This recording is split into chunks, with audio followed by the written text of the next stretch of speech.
Engineer Vipin Kumar आज आप लोगों के लिए एक नई वीडियो लेके आया हूं।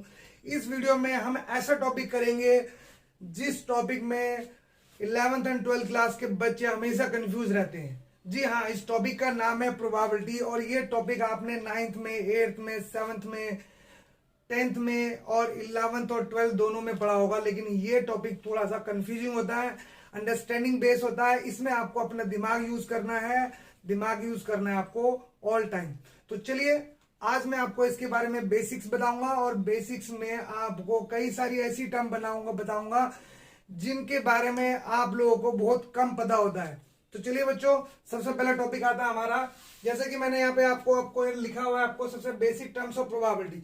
ये कुछ बेसिक टर्म्स ऑफ प्रोबेबिलिटी है जिन्हें हम जानकर प्रोबेबिलिटी के बारे में बहुत कुछ जान पाएंगे कि बेसिकली प्रोबेबिलिटी है क्या। ये मैथमेटिक्स की बहुत बड़ा एक टॉपिक है या बहुत बड़ी फील्ड है जिसमें पीएचडी वगैरह में बहुत सारी चीजें होती हैं। तो चलिए हम स्टार्ट करते हैं। सबसे पहले बेसिक टर्म्स ऑफ प्रोबेबिलिटी की जो होती है वो स्टार्ट होती है रैंडम एक्सपेरिमेंट। रैंडम एक्सपेरिमेंट क्या होता है? रैंडम एक्सपेरिमेंट के बारे में आपको जानना है तो यहां मैंने उसकी एक डेफिनेशन लिखी है जिसको बोलते हैं हम an experiment whose outcome can not be predicted in advance. जिसके आउटकम्स को हम एडवांस में प्रिडिक्ट नहीं कर सकते हैं, बता नहीं सकते हैं, और आउटकम्स जो होते हैं एवरी टाइम सेम नहीं आते। तो चलिए मैं आपको इसका एग्जांपल देता हूं कि जैसे, तो चलिए मैं इसके बारे में बताता हूं। To conditions of random experiment. पहली कंडीशन होती है it has more than one outcomes. एक से ज्यादा आउटकम्स होने चाहिए। अगर एक आउटकम्स होगा तो हम कैसे पता लगाएंगे? उसमें तो वो तो श्योर हो जाएगा, हमें पता होगा कि ये आएगा। दूसरा, it is not possible to predict the outcomes in advance. जो आउटकम्स होते हैं उन्हें एडवांस में हम प्रिडिक्ट नहीं कर सकते हैं। सपोज एक कॉइन को हमने टॉस किया, हमें ये तो मालूम है कि उसमें हेड और टेल दोनों आएंगे, बट पर्टिकुलर टाइम पर हम ये पता नहीं लगा सकते, ये श्योर नहीं हो सकते कि अब कौन सा इवेंट आएगा। तो चलिए कुछ एग्जांपल देता हूं। एक कॉइन को मैंने 2 बार टॉस किया, है ना। एग्जांपल है आपका example 1, tossing coin 2 times. Tossing coin 2 times 2 बार मैंने एक कॉइन को फेंका। तो इसको हम कैसे रिप्रेजेंट कर सकते हैं? या तो दोनों हेड आएंगे, या एक हेड और एक टेल आएगा, और एक टेल और एक हेड आएगा, या फिर दोनों टेल आएंगे। तो ये एक एग्जांपल है जो रैंडम एक्सपेरिमेंट के थ्रू होता है, या जो भी एक्सपेरिमेंट करते हैं हम जिसमें 1 से ज्यादा आपके आउटकम्स होंगे वो हमारा रैंडम एक्सपेरिमेंट होगा। या डाइस की बात करते हैं, एक डाइस को टॉस किया, एग्जांपल 2 ले लेते हैं। डाइस इज टॉस, है ना। डाइस इज रोल्ड भी कह सकते हैं, टॉस भी कह सकते हैं।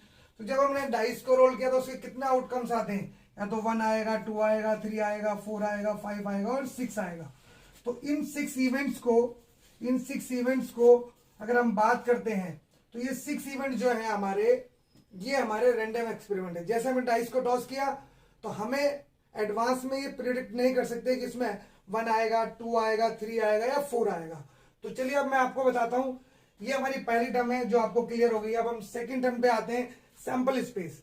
सैंपल स्पेस क्या होता है कि जब भी हम कोई एक्सपेरिमेंट करते हैं तो उसका the set of all possible outcomes of a random experiment. सारी चीजें हमारी डिपेंड करती हैं रैंडम एक्सपेरिमेंट के ऊपर। सैंपल स्पेस भी जो निकलेगा वो रैंडम एक्सपेरिमेंट का ही निकलेगा, ठीक है। जैसे इसके लिए अगर हम बात करें, एक कॉइन को मैंने 3 टाइम्स या 2 टाइम्स टॉस किया, जैसे कि मैंने आपको यहाँ केसेस बनाए, और इसे हम एस से रिप्रेजेंट करते हैं, एस से डिनोट करते हैं, एस सैंपल स्पेस के लिए यूज करते हैं। और ये बहुत इंपॉर्टेंट पार्ट है, ये सैंपल स्पेस होता क्या। हमें कॉइन के लिए, कार्ड के लिए, डाइस के लिए, बैग के लिए, सभी के लिए हमें सैंपल स्पेस पता होना चाहिए। तो चलो मैं एक एग्जांपल लेता हूं इसके लिए भी। एग्जांपल नंबर 1 लेते हैं इसके लिए कि कॉइन को 2 टाइम्स टॉस किया। Coin is tossed twice. अगर हमने कॉइन को 2 बार टॉस किया तो इसके टोटल आउटकम्स कितने आएंगे ये हमें पता लगाना है। दूसरा कि कौन कौन से आएंगे, तो सैंपल स्पेस कौन कौन से आएंगे, the set of all possible outcome. जितने भी पॉसिबल आउटकम्स है उनका सेट जो होता है उसको हम सैंपल स्पेस कहते हैं। तो सैंपल स्पेस को एस से रिप्रेजेंट करेंगे, कर्ली ब्रैकेट लगाएंगे हम, और यहां पर या तो दोनों एच आएंगे या एक एच एक टेल आएगा, एक टेल एच आएगा और एच एच आएगा, टी सॉरी, लास्ट में आएगा हमारा टी टी, तो ये हमारा टी टी आएगा। तो हमारे पास जो सैंपल स्पेस है हमारे पास H H, H T, T H और टी टी। इसी तरह से हम डाइस में, कार्ड्स में इस तरह से हम सैंपल स्पेस निकाल सकते हैं। तो ये टोटल सैंपल स्पेस के बारे में बताता है हमें, और ये हमारा सैंपल स्पेस है। अब हम इसके बारे में पढ़ेंगे कि सैंपल स्पेस कितने टाइप के होते हैं। तो चलिए बच्चों, अब मैं आपको सैंपल स्पेस के टाइप्स बताता हूँ। वो बहुत ज्यादा डीप हो जाएगा, बट जब सैंपल स्पेस बताया तो उसके टाइप्स भी। Types of sample space, types of sample space दो टाइप के होते हैं, फाइनाइट सैंपल स्पेस और infinite sample space. Infinite sample space finite होते हैं जिसमें नंबर ऑफ एलिमेंट्स, जिसमें आप काउंटेबल एलिमेंट्स हैं। फाइनाइट का मतलब काउंटेबल, ऐसे एलिमेंट्स जो काउंटेबल होते हैं उन्हें फाइनाइट कहते हैं। जैसे ये वाला सैंपल स्पेस फाइनाइट है, ये वाला सैंपल स्पेस फाइनाइट है। इनफाइनाइट सैंपल स्पेस क्या होता है, जिसके एलिमेंट काउंटेबल नहीं होते हैं, ठीक है ना। तो कैसे एग्जांपल ले सकते हैं, जैसे हमने एक एग्जांपल लेना इनफाइनाइट का। फाइनाइट का तो हमारे पास ये एग्जांपल हो गया। इनफाइनाइट के लिए अगर हम एग्जांपल लेते हैं, हमने एक कॉइन को टॉस किया, सपोज एक कॉइन को टॉस किया और गेटिंग एन हेड। तो अगर हमने एक कॉइन को टॉस किया और हेड की बात कर रहे हैं हम, तो मान लो हमने एक कॉइन को टॉस किया तो उसकी प्रोबेबिलिटी आएगी, मान लो हेड आया तो वो कंप्लीट हो गया। ये इनफाइनाइट का एग्जांपल दे रहा हूं। मान लो हेड नहीं आया तो फिर हमें कॉइन को टॉस करना पड़ेगा। मतलब अगर हमने हेड आया तो यहीं पे हमारा ओवर हो गया, अगर हेड नहीं आया टेल आया तो टेल के बाद फिर हमें एक कॉइन को फिर टॉस करना पड़ेगा, क्योंकि हेड की प्रोबेबिलिटी बतानी है। तो सेकंड में टेल आया तो टेल के साथ फिर हेड लेंगे, ठीक है ना। और उसके बाद अगर हमारे पास हेड आ गया सेकंड वाले टाइम पे, अब से हेड आ गया तो यहाँ कंप्लीट हो गया। अगर हम इसका थर्ड वाला देखें कि मान लो उसमें भी आपका टेल आया हो, तो फर्स्ट पे टेल, सेकंड पे टेल, फिर थर्ड पे हेड आएगा। इस तरह से ये सैंपल स्पेस बहुत बड़ा हो जाएगा। तो ये हमारा इनफाइनाइट होता है। जो हमें स्टडी करनी है वो फाइनाइट सैंपल स्पेस की करनी है। तो चलिए अब हम नेक्स्ट टॉपिक करते हैं। तो चलिए बच्चों, अब मैं आपको बताता हूं इवेंट, जो इसका थर्ड इंपॉर्टेंट पॉइंट है। दो इंपॉर्टेंट पॉइंट पहले बता दिए मैंने आपको। इवेंट क्या होता है, a subset of a sample space is called an event. जो सैंपल स्पेस होता है उसमें से कुछ पर्टिकुलर की अगर बात करें तो वो हमारा इवेंट होता है। जैसे अगर हम एक बात करते हैं कि इवेंट क्या है, अगर हम एक कॉइन को टॉस करते हैं, a coin is tossed 3 times। अगर हमने एक कॉइन को 3 टाइम्स टॉस किया तो इसका जो सैंपल स्पेस बनेगा वो बनेगा या तो तीनों हेड आएंगे, या 2 हेड एक टेल आएगा, या एक हेड आएगा, या टेल हेड आएगा, या फिर एक हेड 2 टेल, या टेल हेड टेल, या फिर टेल हेड, और लास्ट में हमारे तीनों टेल आएंगे। तो ये बेसिकली हमारे पास टोटल सैंपल स्पेस हो गए 8, है ना, 8। इसमें से अगर मैं 2 हेड और 2 टेल और 1 इसकी बात करता हूं, 2 टेल और 1 head, exactly 2 tail and 1 head, अगर ऐसे कुछ बात करता हूं, एक पर्टिकुलर इवेंट है, तो इस सैंपल स्पेस में टोटल इवेंट कितने हो गए, 8 हो गए। 1 2 3 4 5 6 7 8। तो ये हमारा एक क्या हो गया, इवेंट जो हो गया एक सैंपल स्पेस का पार्ट हो गया। मान लो अगर हम इवन कोई भी ए लेते हैं, ए है ना, तो ए में अगर हम कुछ नाम देते हैं ऑल हेड की बात करते हैं, तो ये हमारा एक इवेंट हो गया। तो ऑल हेड मतलब हमारे पास सिर्फ एच एच एच आएगा। तो एक पर्टिकुलर की बात करते हैं, तो जो हैपनिंग हो रहा है, जो उसमें सैंपल स्पेस में अवेलेबल है, उसको हम बोलते हैं ये उसका एक इवेंट है, ठीक है ना। जैसे एक डाइस को रोल किया तो 2 इवेंट है, 3 इवेंट है, 4 इवेंट है, तो वो एक इवेंट है हमारा उसका। तो ये हमारा इवेंट हो गया। अब इवेंट के टाइप्स पे चलते हैं। अगला है टाइप्स ऑफ इवेंट्स। अब इवेंट्स के टाइप्स हमें पता होने चाहिए। तो सबसे पहले सिंपल इवेंट होता है। सिंपल इवेंट क्या होता है, जिसमें एक सिंपल पॉइंट होता है या एक एलिमेंट होता है। An event is called a simple event if it has only 1 element of the sample space. अगर सैंपल स्पेस का एक ही एलिमेंट है खाली, उसमें एक से ज्यादा नहीं है, तो उसको क्या बोलते हैं हम, सिंपल इवेंट। जैसे मैंने ये एग्जांपल दिया ऑल हेड, तो ऑल हेड का सिर्फ एक ही केस है।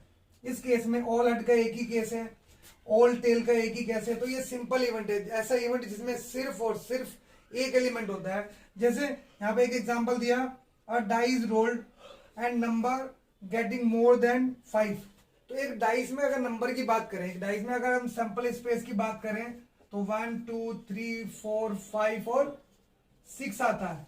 और यहां पर जो इवेंट डिफाइन किया वो डिफाइन किया कि नंबर ग्रेटर देन 5, तो 5 से ज्यादा जो नंबर है वो 6 है ओनली। तो कितने एलिमेंट है? ओनली 1 एलिमेंट है। तो जिसमें एक एलिमेंट होता है उसका हम सिंपल इवेंट कहते हैं। ठीक है ना, क्लियर? तो चलिए अगला आता है हमारा कंपाउंड इवेंट। कंपाउंड इवेंट क्या होता है? जो सिंपल इवेंट है उसका बिल्कुल जस्ट अपोजिट, जिसमें एक और एक से ज्यादा इवेंट होते हैं, तो उसको क्या बोलते हैं? हम कंपाउंड इवेंट कहते हैं। ठीक है ना, जैसे अ dice rolled and getting a even number. एक डाइस का अगर हम सैंपल स्पेस की बात करें तो 1 2 3 4 5 और 6, ये हमारा सैंपल स्पेस है। बट यहाँ पे जो इवेंट डिफाइन किया हुआ है ए, तो ए क्या है? Even number. तो इसमें अगर इवन नंबर बात करें 2 4 और 6 होगा, तो ये हमारा क्या होगा? कंपाउंड इवेंट हो गया। इसमें क्या है ना, एलिमेंट एक से ज्यादा है, तो 2 भी हो सकते हैं, 3 भी हो सकते हैं। तो और भी एग्जांपल ले सकते हैं, जैसे बी कोई इवेंट है, मल्टीपल ऑफ 3, मल्टीपल ऑफ 3 के मल्टीपल की बात करते हैं तो बी के जो इवेंट आएंगे वो कितना आएंगे? 3 और 6 आएंगे। या मोर देन 4 की बात करते हैं तो 5 और 6 आएंगे। तो ये सारे इवेंट्स हमारे आते हैं। तो ठीक है, ये हमारा कंपाउंड इवेंट हो गया। तो चलिए अब अगला टाइप बताता हूं मैं।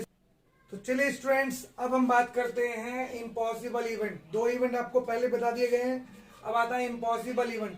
ऐसा इवेंट जो पॉसिबल ही ना हो उसे इम्पॉसिबल इवेंट कहते हैं। जैसे एग्जांपल, अगर हम dice rolled and getting a number more than 6, अगर हम डाइस को रोल्ड करते हैं, उस डाइस पे हम नंबर की बात करें तो हमारे जो नंबर हैं, जो सैंपल स्पेस है 1 2 3 4 5 6 तक आएगा, 7 नहीं आएगा। तो इसका मतलब क्या होगा? वो इम्पॉसिबल इवेंट है। उस इवेंट को इम्पॉसिबल इवेंट कहते हैं। आप दूसरे तरीके से समझ सकते हैं, डाइस को रोल किया और नंबर लेस देन 1, 1 से कम किसी डाइस पे नहीं आ सकता, 0 भी नहीं आ सकता, माइनस भी नहीं आ सकता, तो वो भी हमारा इम्पॉसिबल इवेंट है। तो ये हमारा इम्पॉसिबल इवेंट हो गया और उसका एग्जाम्पल हो गया। तो अगला होता है श्योर इवेंट। ऐसा इवेंट जो बिल्कुल कंफर्म आएगा। एक कॉइन को टॉस किया, आपको पता है उस पर एक हेड आएगा या एक टेल आएगा, तो वो एक कंफर्म, एक श्योर इवेंट है। यहां पर देखते हैं एग्जांपल क्या है हमारा। एग्जांपल है, a die is rolled and getting a number less than 7। 7 से नंबर अगर लेस देन की बात करते हैं तो वी विल गेट 1 2 3 4 5 और 6। तो ये श्योर इवेंट है, डेफिनेट इवेंट है, ये तो आएंगे ही आएंगे। तो श्योर इवेंट कंफर्म हो गया। अगला आता है कुछ, अब आपको 3 चीजें ऐसी बताऊंगा जो ये 3 बहुत इंपॉर्टेंट है। ये इवेंट का ही पार्ट है बट ये बहुत इंपॉर्टेंट है। इसमें हम एक से ज्यादा इवेंट की बात करते हैं। इसमें आता है equally likely events. Equally likely events क्या होते हैं? इवेंट्स लिखा है इसलिए आपको पता होना चाहिए। 2 events are said to be equally likely events when chance of occurrence of one event is equal to chance of occurrence of second event या other event। मतलब क्या मतलब है इसका? इसका मतलब यह है कि जब हम कोई भी चीज को टॉस करते हैं, रोल्ड करते हैं या निकालते हैं, तो उसमें जितने इवेंट्स होते हैं उनको अकरेंस के चांसेस एक इवेंट के जितने होते हैं दूसरे के भी उतने ही होते हैं। जैसे एक कॉइन को टॉस किया तो जितने चांसेस ऑफ गेटिंग हेड होंगे उतने ही चांसेस ऑफ गेटिंग टेल भी होंगे। मतलब प्रोबेबिलिटी ऑफ हेड कितना होगा? 1/2। प्रोबेबिलिटी टेल कितना होगा? 1/2। मतलब दोनों के अकरेंस की जो प्रोबेबिलिटी है वो सेम होगी। तो दूसरा एग्जांपल लेते हैं।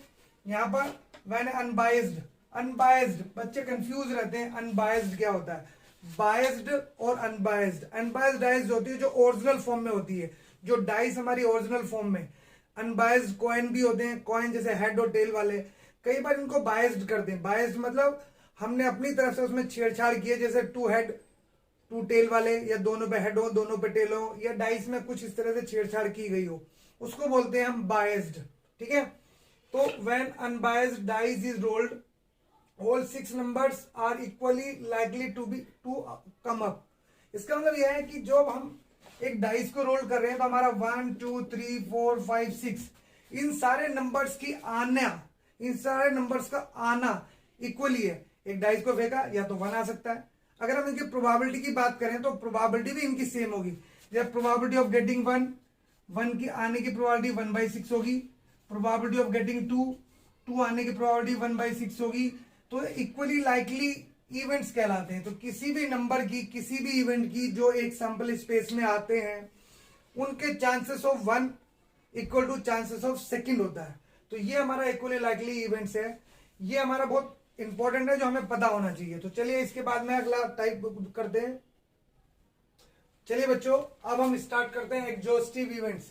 ये एग्जॉस्टिव इवेंट्स जो होता है, ये बच्चों को कम समझ में आता है। स्टूडेंट्स इसको परेशान रहते हैं कि एग्जॉस्टिव इवेंट है क्या। एग्जॉस्टिव मतलब एग्जॉस्ट, सारा यूज हो जाना।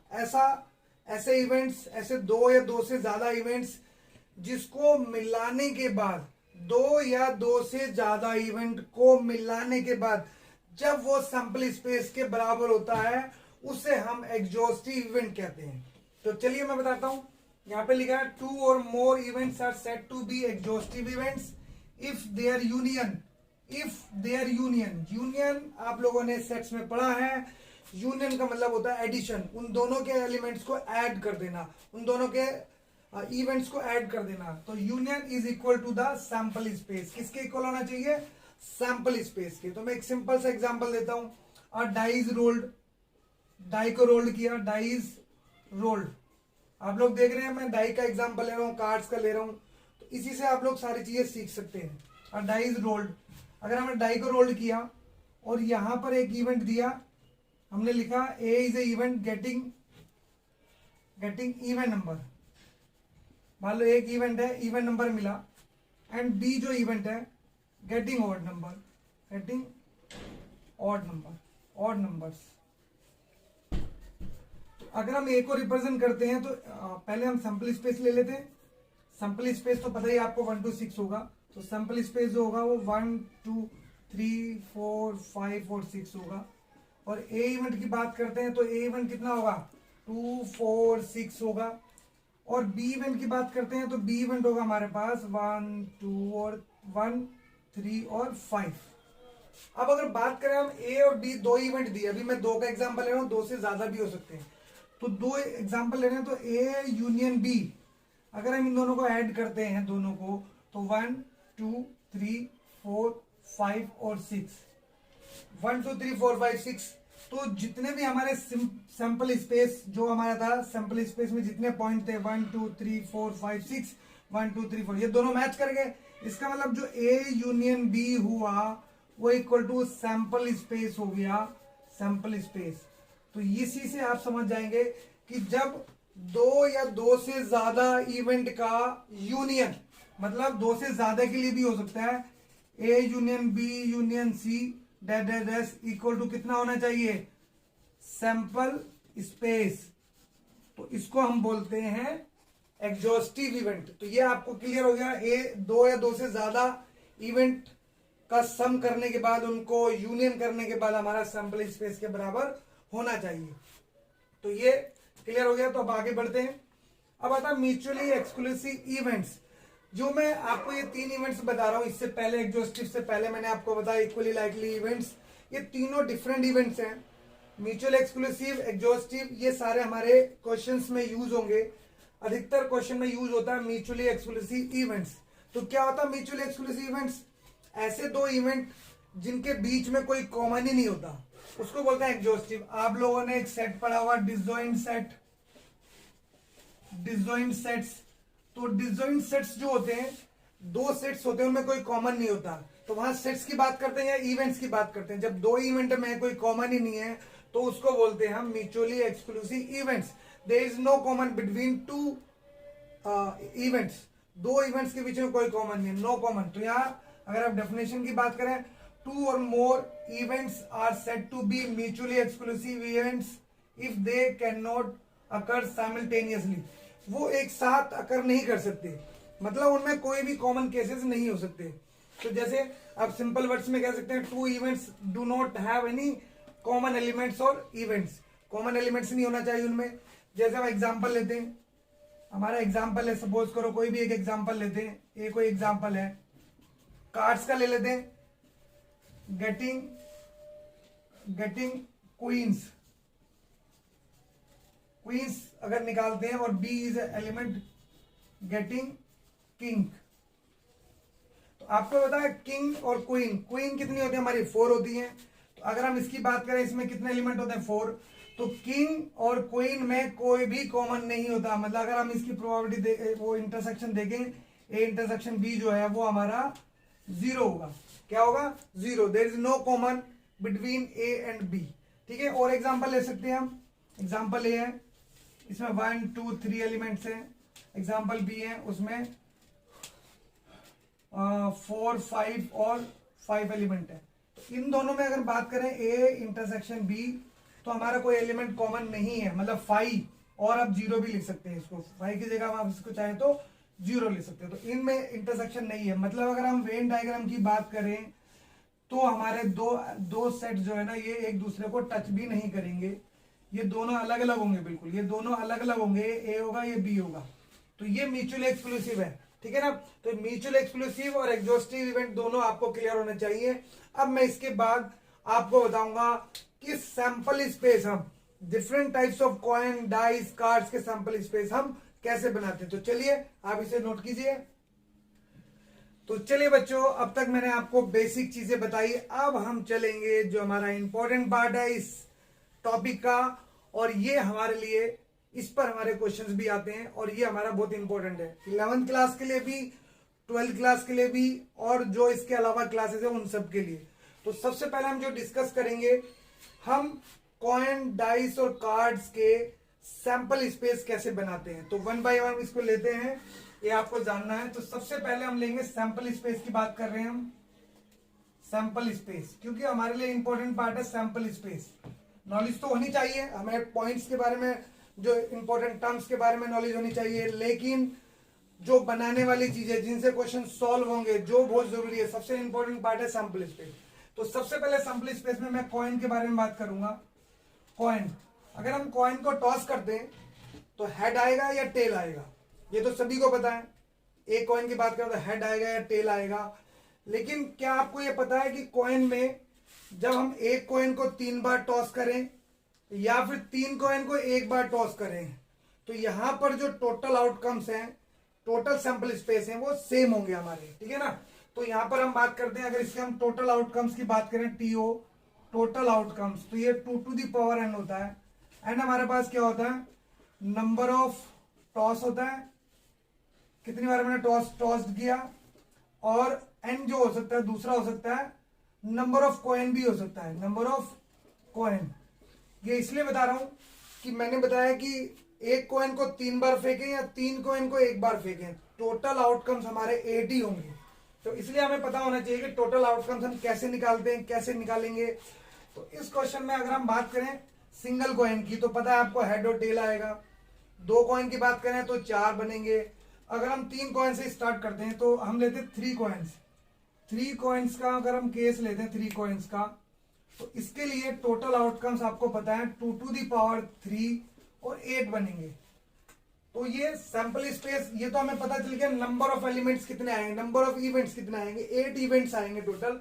कौन कौन से होंगे, उसे हम सैंपल स्पेस कहते हैं। क्या कहते हैं उसको, सैंपल स्पेस कहते हैं। तो सबसे पहले सैंपल स्पेस अगर हम लिखना चाहें तो इस तरह से लेंगे, पहले तीनों हेड, फिर 2 हेड 1 टेल, फिर इनको इंटरचेंज करेंगे, एच टी एच और टी एच एच। मैं थोड़ा सा इससे और ज्यादा सिंपल आपको तरीका बताऊंगा, फिलहाल ये वाले लिख देते हैं अभी। और H H T H T H H, तो यहां पर 2 हेड थे, अब हम एक हेड को कम करेंगे और एक टेल को बढ़ाएंगे और इसके केसेस बनाएंगे। एच टी तो बनी गया आपका, अब टी को चेंज करेंगे, टी एच टी, फिर आएगा टी टी एच, और लास्ट में टी टी टी। तो 1 2 3 4 5 6 7 8, तो टोटल सैंपल स्पेस हमारे कितने हो गए हमारे 8 सैंपल स्पेस। लेकिन अब ऐसे बनाने लगे तो हमें बहुत टाइम लगेगा। तो अगर मैं इसी क्वेश्चन को, इसी का सैंपल स्पेस बनाऊं इजी तरीके से, तो आपको पता है कि टोटल जो सैंपल स्पेस बनेंगे 8 बनेंगे। तो आपको करना क्या है, इसको कैसे बनाना है, इजी तरीका। तो आप जो 8 जितने सैंपल स्पेस बनेंगे उसका आधा करेंगे। आधा कितना होता है, 8 का आधा 4 होता है। तो 4 आपने हेड लेने इस तरह से 4 हेड, या थोड़ा सा गैप, थोड़ा सा बड़ा बड़ा ले लेते हैं जो हमें पता चल जाए। आपने 4 हेड लेने और उसका 4 टेल लेने, इस तरह से बनाना। तो जितने भी टोटल सैंपल स्पेस है उसका आधा करा आपने, आधे हेड और आधे टेल। यहाँ 4 हेड है 4 टेल है, 4 का आधा 2 होगा तो 2 हेड 2 टेल, 2 हेड 2 टेल आपने ऐसे लेना। फिर इसका भी आधा करना है, 2 हेड का आधा 1 हेड होता है तो 1 head 1 tail, 1 head 1 tail, 1 head 1 tail, 1 head और 1 टेल। अगर आप ऐसे ऐसे देखेंगे तो ये हमारे 8 सैंपल स्पेस बन चुके हैं। बन गए 1 सैंपल स्पेस हो गया जिसमें तीनों हेड है, 2 हेड है, 2 हेड है, 2 टेल है। इस तरह से हमारे पास टोटल नंबर कितने हो गए, 8 सैंपल स्पेस हो गए। इसी तरीके से आप 4 वाला भी ले सकते हैं। तो मैं एक 4 वाला भी एग्जांपल देता हूं। सैंपल स्पेस बनाना बहुत जरूरी है और सैंपल स्पेस अगर बनाना आता है तो आप क्वेश्चन को इजीली कर लेंगे। तो चलिए अब लेते हैं 4 कॉइन का। 4 कॉइन की बात करें तो टोटल जो आउटकम्स होंगे वो 2 to the power 4 it mean 16 होंगे। 16 टोटल सैंपल स्पेस बनेंगे। अगर ये पहले वाले तरीके से बनाएंगे तो शायद बनना मुश्किल होगा, कठिन होगा। तो अब अगर हम इसे बनाना चाहते हैं तो आसानी से बना सकते हैं, जो तरीका मैंने आपको ये बताया। इससे आप सैंपल स्पेस इजीली ड्रॉ कर लेंगे। अब 16 का आधा कितना होता है, 8 होता है। तो 8 तो हेड लेंगे, 2 3 4 5 6 7 और 8। 8 आपने हेड लिए, एक हेड इधर ले लेते हैं, और 8 ही आपने टेल लेने। तो कितना होगा हमारा टेल, 2 3 4 5 6 7 और 8। इसका हाफ करेंगे, 4 हेड लेंगे, हेड के नीचे हेड रखें, थोड़ा सा सीरीज में रखें, और 4 टेल लेंगे। 4 हेड 4 टेल, ऐसे आप इसको ऐसे भी बना सकते हैं, ऐसे भी बना सकते हैं। और फिर 2 आधा करेंगे तो 2 head 2 tail, 2 head 2 tail, 2 head 2 tail, 2 head 2 tail. इसके बाद 1 head 1 tail, 1 head 1 tail, 1 head 1 tail, 1 head 1 tail, 1 head 1 tail, 1 head 1 tail, 1 head और 1 टेल, 1 हेड और 1 टेल।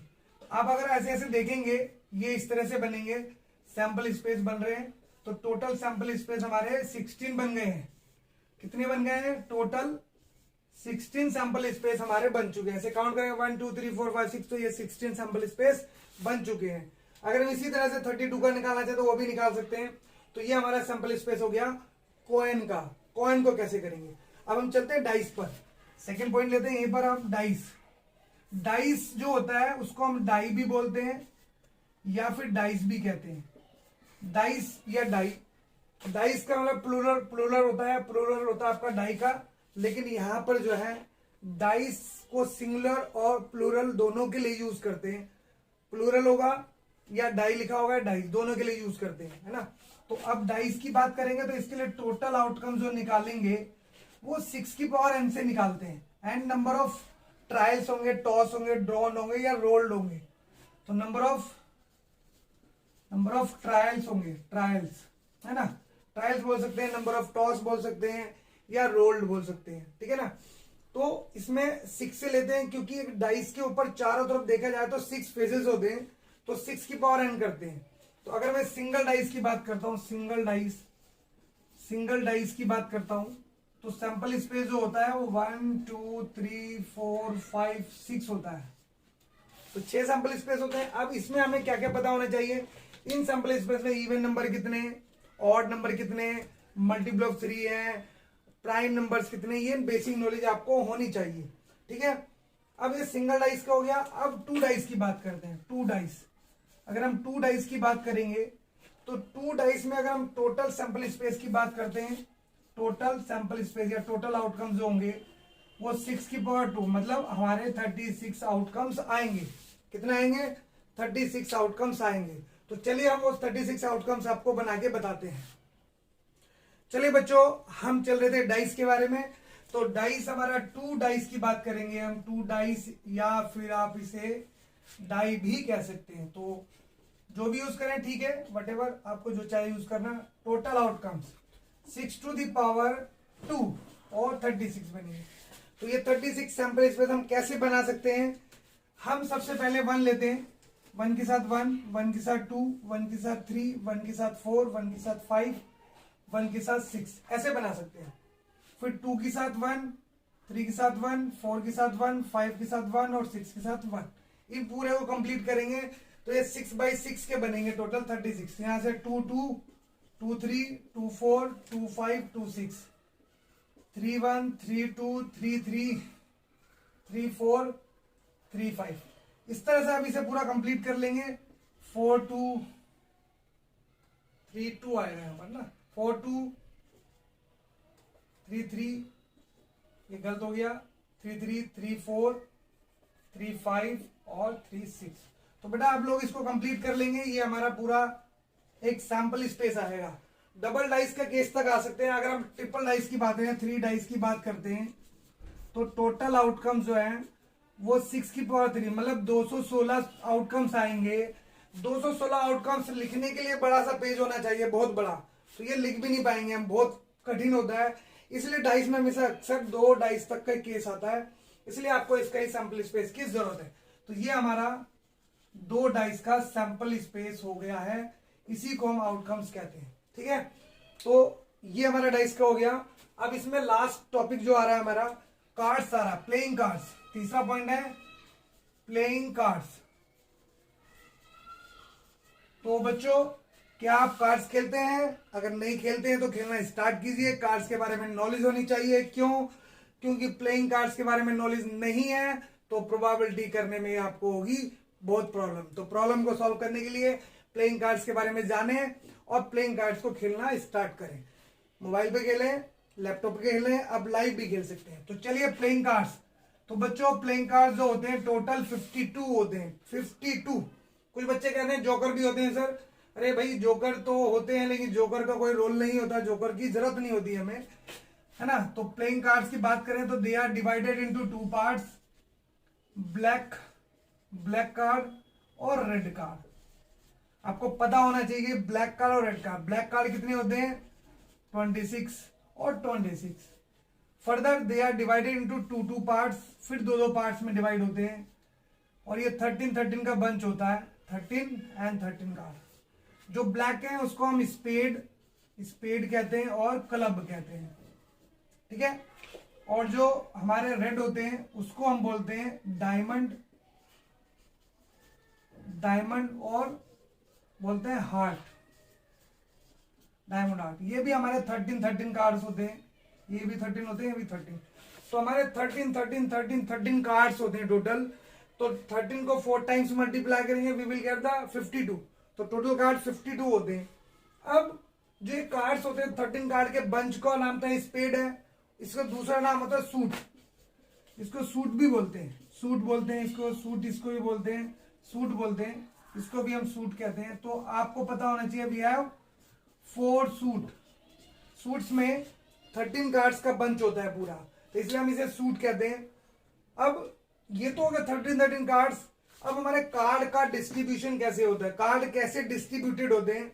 तो डिस्ट्रीब्यूशन ऑफ कार्ड जो होता है, डिस्ट्रीब्यूशन जो कार्ड होता है, सबसे पहले ए होता है जिसे हम एस कहते हैं, फिर 2 नंबर होता है, 3 नंबर होता है, 4 नंबर, 5 नंबर, 6, 7, 8, 9 और 10, यहां तक ये नंबर्स होते हैं। इसके बाद जे होता है, क्यू होता है और के होता है। जे मतलब जैक जिसे हम गुलाम कहते हैं, क्यू मतलब क्वीन जिसको हम रानी कहते हैं, और के मतलब होता है किंग, सिंग इज किंग। तो ये हमारा सिंग इज किंग होता है। और ये भी हमारा हर एक सूट्स में होता है। मतलब ये 13 कार्ड जो डिस्ट्रीब्यूटेड है, एक यहाँ पे एस होगा, एक यहाँ पे 2 नंबर होगा, ये सारे 13 इसमें भी होंगे, इसमें भी होंगे, इसमें भी होंगे, इसमें भी होंगे, सभी में ये कार्ड्स होंगे। इसका मतलब जो ए नंबर का कार्ड है 4 होंगे, 2 नंबर के कार्ड 4 होंगे, 3 नंबर के कार्ड 4 होंगे, ये सारे 4 होंगे, ये भी 4 होंगे, ये भी 4 होंगे और ये भी 4 होंगे।